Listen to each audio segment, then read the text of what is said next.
Olá, amigos do Jornal Taperá, bom dia. Estamos aqui hoje no Fórum da Comarca de Salto para uma entrevista com o Dr. Cláudio Campos da Silva, juiz aqui da cidade de Salto, para falarmos sobre uma polêmica que tem atingido todo o Brasil referente a uma lei aprovada no Congresso que criminaliza os atos de investigação praticados por juízes, promotores, por auditores e fiscais.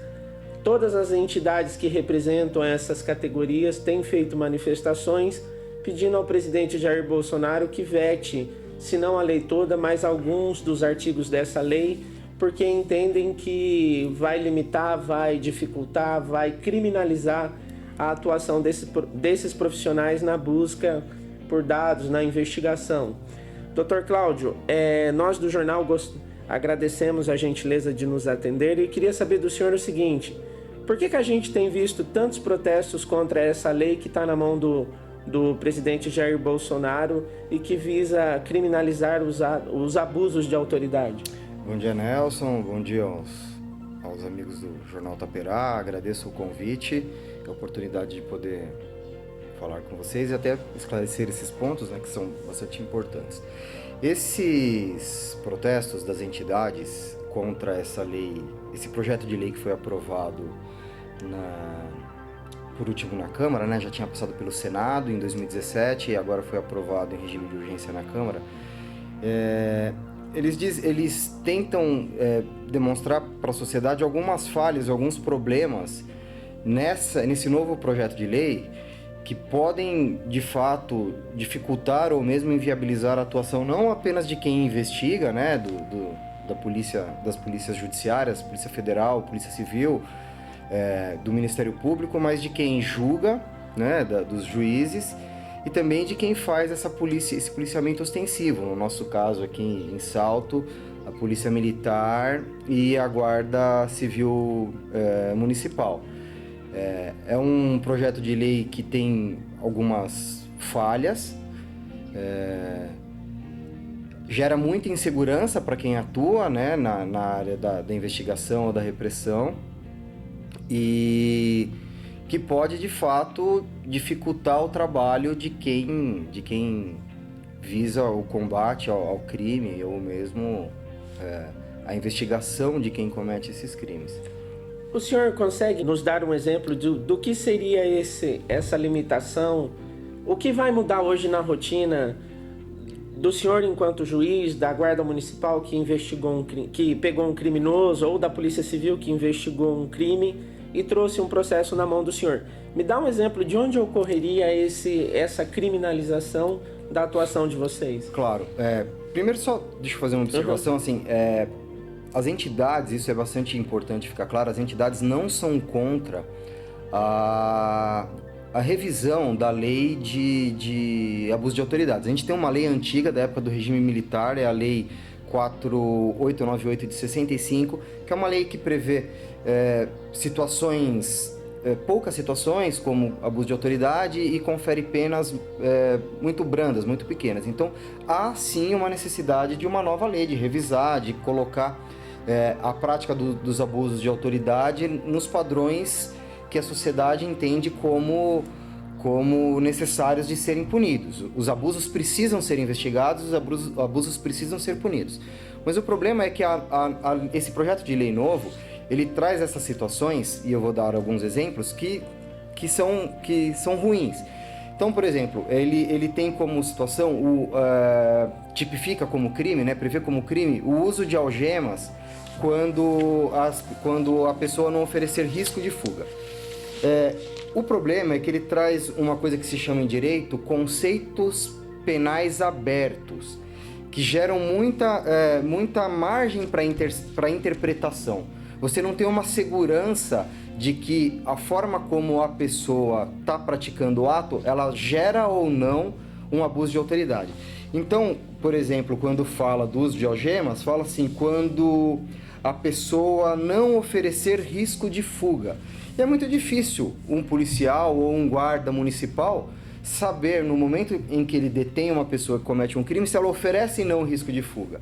Vou dar um exemplo que já aconteceu aqui na nossa cidade. Nós já fizemos audiência de custódia com um réu, né, preso, foi preso, saiu daqui algemado, foi colocado dentro da viatura da Polícia Militar para ser levado para o centro de detenção provisória. Era um dia que estava tendo trânsito aqui em volta do fórum, eu não lembro por qual motivo. Esse réu chutou o vidro da viatura, quebrou o vidro da viatura e mesmo algemado ele pulou para fora da viatura e fugiu no meio do trânsito. Os policiais foram obrigados a abandonar a viatura, correr atrás do réu e fazer essa detenção. Isso mesmo ele algemado. Agora imagina se esse réu não está algemado. E durante todo esse período em que desde que ele foi detido até ele chegar no fórum, fazer audiência e sair, ele não tinha oferecido risco de fuga, né? Só depois ele ofereceu. Então, se a gente for levar, se esse projeto de fato for sancionado, não for vetado, isso for levado a ferro e fogo, a atitude dos policiais nesse momento seria de manter esse réu solto. E aí dificultaria muito buscá-lo, né, tentar prendê-lo novamente quando ele ofereceu quando ele fez esse ato de fuga. Na rua ainda é pior, porque quando a pessoa é detida, os policiais, na maioria das vezes, não tem como saber se a pessoa vai fugir ou não, ou se ela oferece um risco para o policial ou não.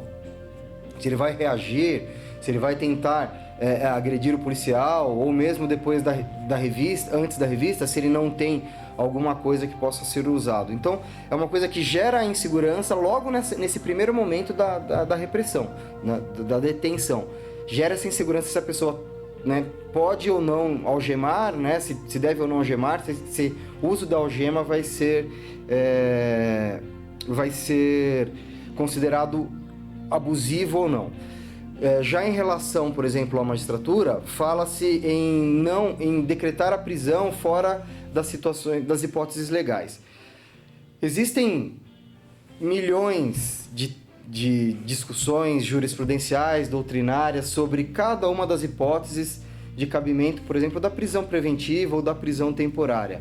Discussões doutrinárias, ou mesmo jurisprudenciais.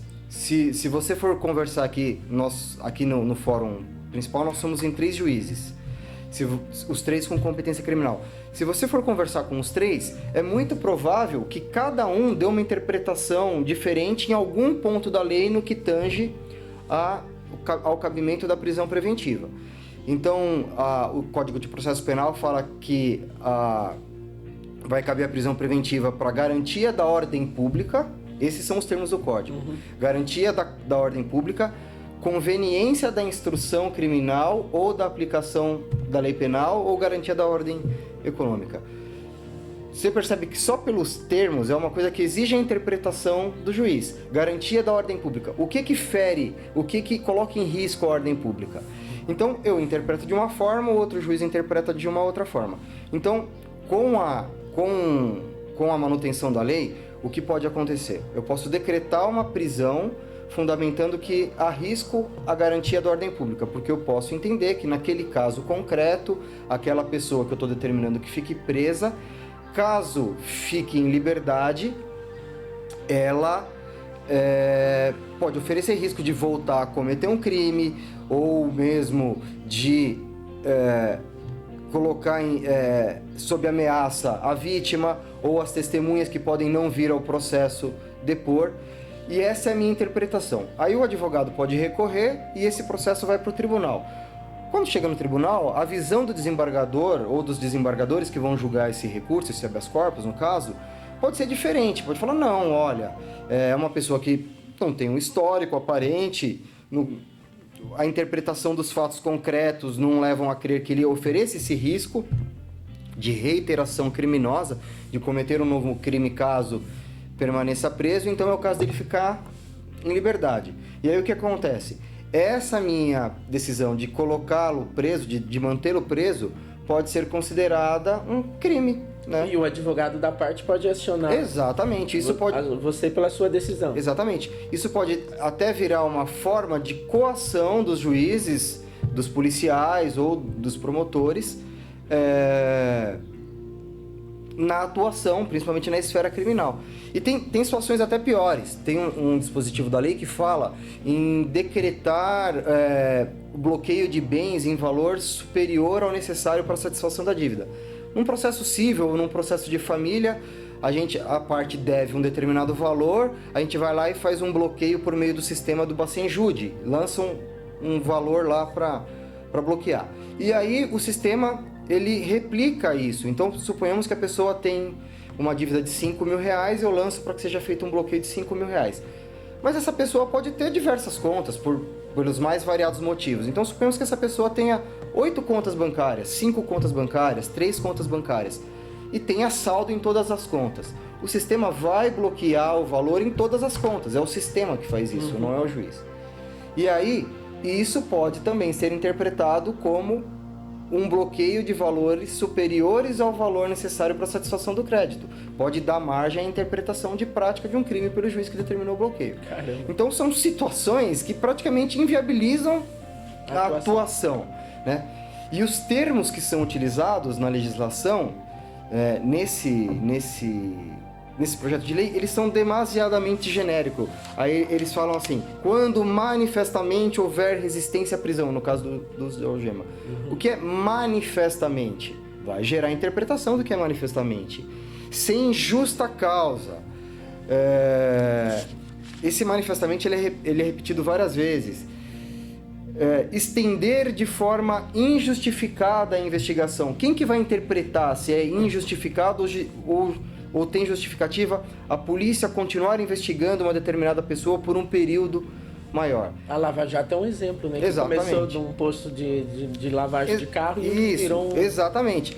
E me parece meio que essa lei foi moldada para coibir algumas ações que foram adotadas, algumas práticas que foram adotadas nessa operação que você citou, na Operação Lava Jato, mas que quando você faz uma lei para você estancar ou para você coibir um fato concreto, estando ele certo ou errado, não vou entrar no mérito, você cria uma hipótese genérica para um fato concreto e você não tem noção da implicação que vai ter no todo, né? Então você pode, para inviabilizar uma prática que é abusiva ou que não é abusiva num determinado caso, inviabilizar práticas corretas e adequadas no restante. E sem contar que isso é uma interpretação minha. Se eu estiver errado, por favor, corrija. O Brasil sofre com a lentidão do judiciário de uma forma geral, com o excesso de leis e com a lentidão, independente do motivo dessa lentidão. Isso vai tornar a sua atuação enquanto juiz muito mais cuidadosa, muito mais lenta, e vai gerar uma guerra jurídica infinita praticamente, no sentido que eu vou questionar a tua decisão, vai para uma outra instância e vai virar uma bola de neve imensa e atrapalhar mais ainda, né? Na verdade, assim, os questionamentos, eles até já existem. Quando você decreta uma prisão preventiva ou quando está ocorrendo uma investigação, é comum os advogados, é comum, é legítimo, é legal e é o dever, é o papel do advogado buscar a defesa ampla do seu cliente em todas as instâncias possíveis. Eu acho que o pior é o risco de você ter uma paralisação de um processo ou um bloqueio, uma determinação de um bloqueio de uma investigação que está em curso por causa de uma eventual queixa com relação a algum desses fatos perante uma instância superior. Mal comparando, mas é um exemplo claro, teve uma decisão recente do ministro Toffoli, do Supremo Tribunal Federal, presidente do Supremo Tribunal Federal, durante o período de recesso, que ele determinou que os dados obtidos pelo COAF, sem autorização da Justiça, não fossem utilizados nas investigações criminais. De imediato, a Polícia Federal suspendeu todas as investigações que estavam amparadas em dados obtidos com o COAF sem determinação do Poder Judiciário. E foi noticiado na época a quantidade de ações, eu não vou saber, não vou lembrar de cabeça, mas é uma quantidade muito grande. O mesmo pode acontecer aqui, né? Caso ocorra alguma dessas hipóteses e um advogado aponte isso a um tribunal, o tribunal fala, olha, para a investigação por causa disso, até que seja decidido, o processo pode ficar parado e aí sim gerar uma lentidão maior, gerar uma prescrição ou mesmo gerar a perda da oportunidade de produzir as provas, porque muitas vezes a prova, se não é produzida naquele momento, você não consegue produzir depois. Esse projeto de lei que está na mão do Bolsonaro para ser aprovado ou rejeitado, me corrige se eu também estiver errado, ele vai beneficiar o grande criminoso, o criminoso do colarinho branco, no sentido de que é muito... Entre você julgar um crime comum aqui na cidade de Salto, ou você julgar um crime de colarinho branco, de corrupção, é muito mais trabalhoso e complicado. Essa mordaça que querem colocar nas investigações vai beneficiar apenas os grandes criminosos? Não acho que vá beneficiar somente os grandes criminosos, as pessoas que cometem os crimes de colarinho branco, né, como você mencionou, porque se aplica a qualquer situação. Existem algumas situações específicas que você percebe que foram previstas como crime por causa de ações específicas dessa operação. Como, por exemplo, tem um dispositivo que fala de condução coercitiva de pessoas sem que essa pessoa seja intimada previamente ou sem que haja resistência no comparecimento. É uma óbvia tipificação, criminalização da conduta do então juiz Sérgio Moro, quando determinou a condução coercitiva do ex-presidente Lula, de São Bernardo até a Polícia Federal em São Paulo, sem que ele fosse intimado para prestar depoimento. Esse artigo da lei, desse projeto de lei, ele tipifica aquela conduta do Moro como crime. Eles pegaram aquela atuação, colocaram como crime e como tipo penal, e para que isso não volte a acontecer. Mas eu acho que não se aplica só a ele. Vai se não só os crimes de colarinho branco, vai se aplicar a qualquer outro juiz que pratique essa conduta de condução coercitiva sem a prévia intimação da pessoa. Não justificando a conduta do Moro e nem falando que ele estava certo em agir daquela forma, o Código Penal determina que você primeiro intime a pessoa para comparecer, e o Código de Processo Penal, e depois, caso ela não compareça, você determina a condição coercitiva. Mas a lei fala que não só com a prévia intimação, mas sem necessidade. Aqui é muito comum acontecer. A gente intima a testemunha não aparece, intima a vítima, assim, então todas as semanas eu, por exemplo, testemunha que não comparece, redesigno a audiência para ouvir essa testemunha e determino que seja conduzida coercitivamente. Pode acontecer de alguém falar, olha, não precisava ter determinado a condução coercitiva, era só intimar novamente a pessoa, indagar por que a pessoa não veio. E isso sim pode causar uma demora no processo, porque se eu tiver que todas as testemunhas que não comparecem, mandar o oficial de justiça para perguntar qual é a justificativa por que a pessoa não veio, né? E aí só depois apreciar essa justificativa e aí determinar a condução coercitiva da pessoa, isso sim vai atrasar demais o processo. Mas que vai beneficiar só quem comete esses crimes de colarinho branco, não creio. Mas que esse projeto de lei andou com a celeridade que andou e foi tocado dessa forma, tipificado dessa forma, por causa da Operação Lava Jato, isso eu não tenho dúvida. Doutor, essa criminalização, essa tentativa de amordaçar esses órgãos de investigação e julgamento do judiciário de uma forma geral, é preocupante para o país e para a democracia, no sentido de limitar a atuação do judiciário? Eu acho muito preocupante. Mais uma vez, sem tomar partido de um lado ou de outro, eu acho que todo mundo que comete um crime tem que ser investigado e punido pelo crime que cometeu na medida do que a lei determina. Não é papel de juiz, de promotor, de polícia fazer política. A gente...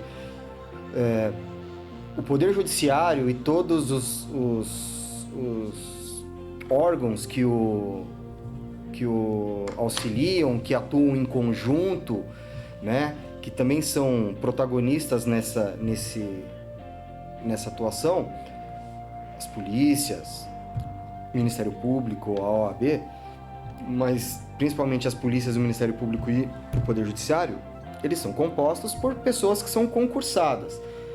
Delegado, promotor, juiz, no Brasil, não são eleitos. A gente não recebe, a gente não tem legitimação popular, como se fala. A gente não tem um voto do povo. Então, o Poder Judiciário não está adstrito à vontade popular. Juízes, promotores, policiais, eles estão vinculados ao que determina a lei. Então, se tem uma lei que eu acho que essa lei não deveria ser dessa forma, eu não posso deixar de aplicar essa lei porque eu acho que a lei não deveria ser dessa forma. Eu sou obrigado a aplicar a lei dessa forma. Então, quem investiga tem que investigar quem comete o crime, seja quem for. Quem julga tem que julgar e punir quem comete o crime, desde que existam provas para isso, seja quem for.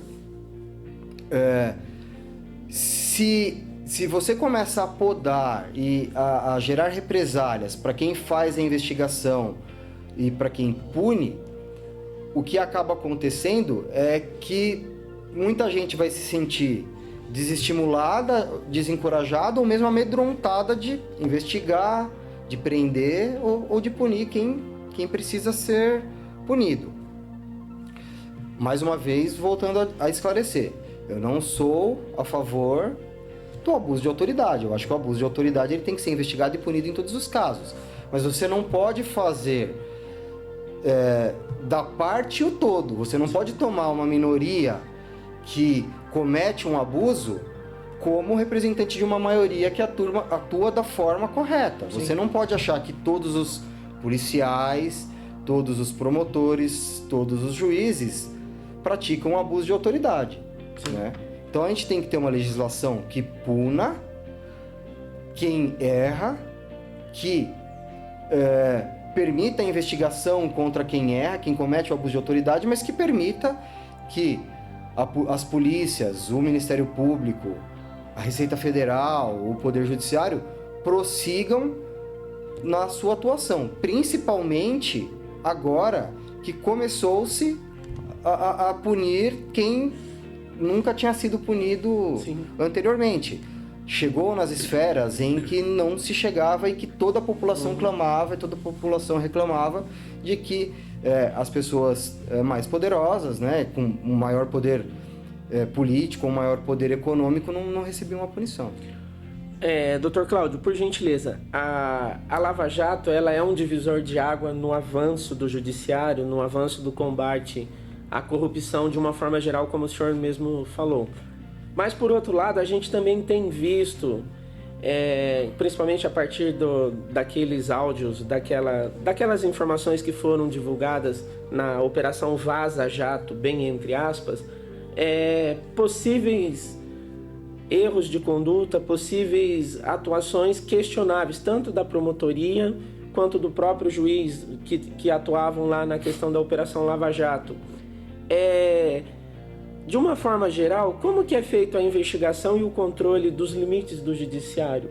E uma outra questão, fala-se que o judiciário é muito corporativista, o senhor concorda com isso?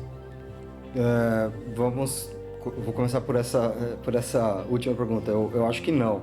A gente brinca que, dentre os juízes, que o maior inimigo do juiz é o juiz. Mas tem a questão do seguinte, tem juízes, inclusive aqui em Salto, nós tivemos um anteriormente, que ao se comprovar o erro, um outro exemplo bem clássico, aquela procuradora, se não me engano, no Mato Grosso, que atuou de maneira totalmente errada, contrária à sua função, para tirar um filho da prisão e mandar ele para uma questão de saúde, de tratamento psiquiátrico e não prisão.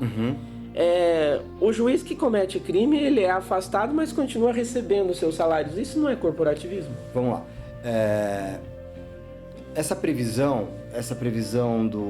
da forma como os juízes são punidos e investigados, ela é regulamentada em uma lei específica, que é a Lei Orgânica da Magistratura Nacional, a LOMAN, e algumas normas administrativas das corregedorias locais e do Conselho Nacional de Justiça.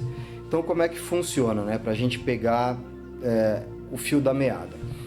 Suponhamos que há uma denúncia ou uma suspeita de que um determinado juiz está cometendo algum ato irregular ou ilícito. Às vezes, o ato ele não é um crime, mas é alguma irregularidade na atuação do processo, como foi, até onde eu sei, o processo desse juiz anterior que passou aqui pela comarca. Muito tempo atrás, sim, né? Sim. Abre-se um processo administrativo na Corregedoria Geral de Justiça. O tribunal tem um Corregedor Geral de Justiça que é eleito pelos desembargadores do tribunal. Vai ser dada a oportunidade desse juiz se defender nesse processo, ele vai ser ouvido, testemunhas vão ser ouvidas, serão produzidas provas, as provas necessárias, provas documentais, provas periciais, se for o caso. Esse processo vai para a mão do Corregedor Geral, ele faz um relatório e dentre as punições que são possíveis, e essas punições possíveis são as previstas na Lei Orgânica da Magistratura, ele indica qual é a punição que ele acha necessária, ou se é que ele acha necessária uma punição. Esse parecer dele vai para o órgão especial do Tribunal de Justiça de São Paulo. E aqui eu vou falar do Tribunal de Justiça de São Paulo porque eu não sei como funciona nos outros. O órgão especial do Tribunal de Justiça de São Paulo é composto por 22 desembargadores. Todos recebem o processo e isso vai para uma sessão de julgamento. Os 22 desembargadores votam e aí decidem se vão aplicar ou não uma punição àquele juiz, ou mesmo se aquela punição que o corregedor recomendou é a punição necessária ou a punição adequada. Caso não ocorra essa investigação pela corregedoria, ou caso a punição que o órgão especial aplicou ao magistrado ela seja insuficiente ou inadequada, é possível que o Conselho Nacional de Justiça avoque esse processo ou que haja um recurso para o Conselho Nacional de Justiça, e aí lá em Brasília, no Conselho Nacional de Justiça, esse processo vai ser reanalisado e vai ser verificada se merece ou não uma punição e se essa punição ela é adequada ou não, dentre as hipóteses previstas na Lei Orgânica da Magistratura Nacional. Aí a gente vai para quais são as hipóteses previstas. Existem desde as mais brandas até as que são previstas como mais severas. Então as mais brandas é uma advertência, né? São advertência, uma proibição de uma promoção por um determinado período, uma troca compulsória de lugar, que a gente chama de remoção compulsória. Então, por exemplo, se o juiz daqui estava cometendo alguma coisa errada aqui, tira ele daqui e manda ele trabalhar lá em Presidente Venceslau, por exemplo, do outro lado do estado, sem que ele concorde com isso, e ele é obrigado a ficar por lá por um determinado período, até que ele possa novamente participar de um concurso de promoção ou remoção para ir para outro lugar. Ele pode ser colocado em disponibilidade, que é a pena que foi aplicada a esse juiz que está aqui. O que é a disponibilidade? A pessoa fica em casa, sem poder trabalhar, ela não ganha o salário integral, ela ganha um salário proporcional ao tempo que ela tem de carreira, mas ela continua sofrendo as mesmas restrições que todos os juízes que estão na ativa sofrem. Então, por exemplo, o juiz ele não pode ter nenhuma outra fonte de renda que não a magistratura, com exceção de dar aula em alguma faculdade de direito sobre uma única matéria em uma única faculdade, desde que tenha autorização do tribunal. Então, esse juiz que, por exemplo, foi colocado em disponibilidade, está na casa dele recebendo 1/3 do que ele ganhava no período que ele estava na ativa. Ele vai ter que se adequar às despesas dele, àquele 1/3 que ele está recebendo, ou no máximo vai poder dar aula para poder complementar a renda. Ele não pode procurar emprego como advogado, ele não pode procurar emprego numa empresa, não pode montar um negócio, ele não pode, mas ele pode recorrer disso. E aí ele pode ser mantido em disponibilidade. O Tribunal de Justiça de São Paulo mantém juízes em disponibilidade, tem alguns que estão em disponibilidade há mais de década. Até o caso do juiz que passou por aqui, já tentou de todas as formas, vários recursos, até no CNJ, conseguir que seja colocado de novo na ativa para que possa voltar a trabalhar, mas teve um juiz que conseguiu essa determinação no CNJ, mas o TJ recorreu e mantém. E a punição mais severa, punição administrativa mais severa, é a aposentadoria compulsória, que a pessoa é aposentada, recebendo também proporcional ao período que trabalhou. Pode acontecer da pessoa perder até essa aposentadoria, perder o cargo? Pode. O que precisa acontecer? Tem que ser constatado que esse juiz praticou um crime. Na esfera administrativa isso tem que ser reconhecido, na esfera criminal isso tem que ser reconhecido, e aí o Ministério Público entra com uma ação civil pública, na verdade uma ação de improbidade administrativa, visando obter que aquele juiz, que por exemplo foi aposentado compulsoriamente, perca essa aposentadoria. O que vai ter de problema aí, nesse caso, e já tem alguns casos que em breve a gente vai saber qual vai ser a solução que vai ser dada, é o seguinte: imagina que esse juiz trabalhou durante 25 anos, contribuiu para a Previdência durante 25 anos, ele é aposentado compulsoriamente com base nesse período de 25 anos de contribuição e está recebendo de acordo com aquilo. E aí vem uma ação que faz ele perder essa aposentadoria compulsória. E aquele valor que ele contribuiu durante todo aquele período? O que vai acontecer? Questionável. Né? Qual que é a solução que vai ser dada? Vai ser restituído para ele aquele valor? Se não for restituído, não gera um enriquecimento ilícito do Estado também? Sim. Então, a LOMAN é uma lei que também eu acho que em breve vai ser revista pelo Poder Legislativo, né? Depende de uma iniciativa do Supremo Tribunal Federal. Há alguns anos já estão sendo feitos estudos, mas existem questões que precisam ser vistas, decididas, para que não gere também a injustiça do outro lado. A justiça ela tem que aplicar a lei na medida do correto. Sim. Ele precisa ser punido? Precisa. Só que você não pode ir além do que...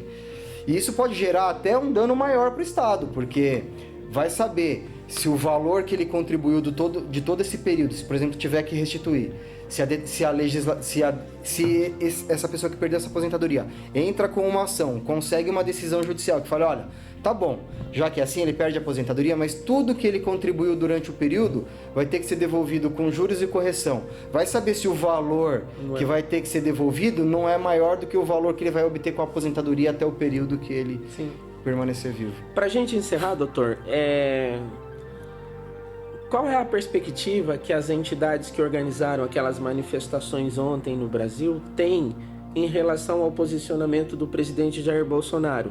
Já que o presidente ele tem falado que tem que ter um ministro evangélico no Supremo Tribunal, sendo que não é função do Executivo nem do Legislativo determinar isso.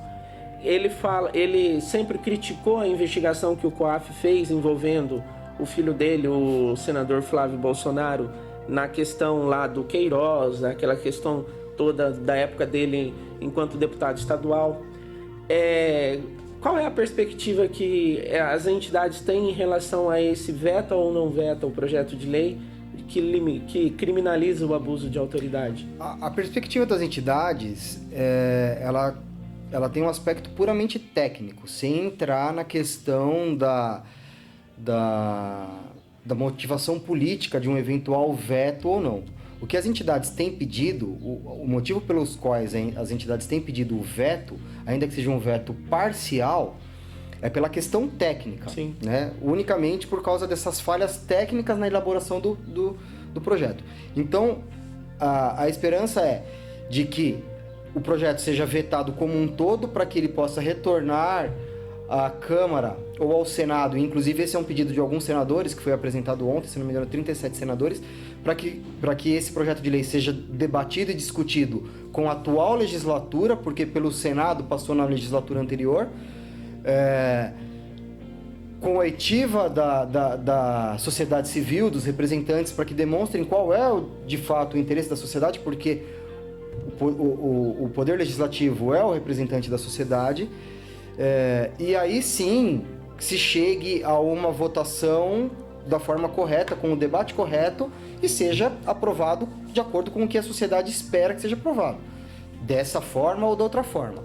Mas que, caso não ocorra esse veto total, que ao menos esses dispositivos que, no nosso entender, seriam inclusive inconstitucionais, porque ferem alguns princípios constitucionais, eles sejam vetados para impedir eventuais punições desnecessárias, punições legais, ou para impedir que isso seja mais uma vez objeto de uma ação declaratória de inconstitucionalidade no STF, o que pode se estender por um longo período.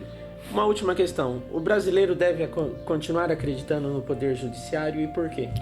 Olha, eu acredito que sim, né? Eu acredito que, apesar de todas as dificuldades que a gente tem no Poder Judiciário,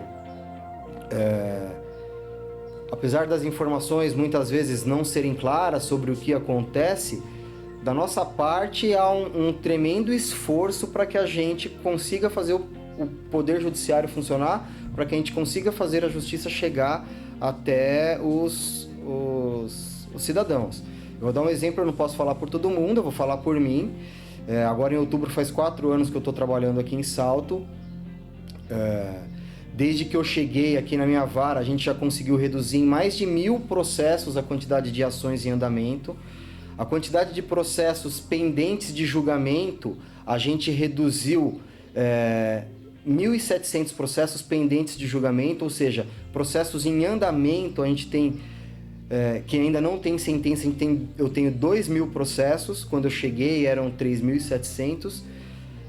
Muitas vezes a gente esbarra no problema da execução, às vezes a pessoa tem a sentença favorável a ela, tem um valor para cobrar, e a gente vai tentar cobrar a pessoa que deve e não encontra bem para poder penhorar, não encontra dinheiro no valor. Principalmente nos processos cíveis, a tramitação da execução é muito difícil. Na esfera criminal, a gente também tem competência criminal, a minha pauta de audiências criminais eu consegui reduzir. Quando eu cheguei aqui, eu marcava uma audiência, quando eu pegava o processo, eu marcava uma audiência para daqui a 6 meses. Hoje em dia, quando eu pego o processo, a audiência eu marco para o mês seguinte. Entre a data em que a pessoa foi presa e a data que ela tem a sentença, pelo menos a sentença de primeiro grau, que ela sabe se vai ser condenada ou não, se vai ser mantida presa, se vai responder em liberdade. Nos casos normais, isso não passa de 6 meses. É claro que tem casos que são mais complexos, que você precisa fazer uma perícia, que tem mais de um réu, que tem recurso, aí dificulta um pouco mais, pode tramitar. Então, o Poder Judiciário faz um esforço hercúleo para trabalhar com um volume de processos absurdo. Outro dia eu conversei aqui com o presidente da OAB, a gente fez um cálculo matemático, se a gente for ver todos os processos entre sentenças, decisões e despachos, eu profiro uma decisão a cada 1 minuto e 36 segundos. É uma coisa absurda. Né? Então, se a população deixar de acreditar, vai fazer com que a gente deixe de acreditar e vai fazer perder o sentido, todo o esforço que a gente faz para fazer a coisa funcionar. E, pelo menos da minha parte, eu estou aqui porque eu acredito, porque eu penso que eu sou uma pessoa vocacionada, né? E se algum dia deixar de acreditar, peço a exoneração, pensar em fazer outra coisa da vida. Mas enquanto eu acreditar, enquanto eu pensar que estou fazendo a minha parte para a gente ter um país melhor, eu vou prosseguir e espero que a população continue acreditando também. Maravilha. Pessoal, a gente agradece a você, internauta, que acompanhou esse vídeo aqui no nosso site. Curte aí a página do Jornal Taperá no Facebook e a todos nós, muito obrigado.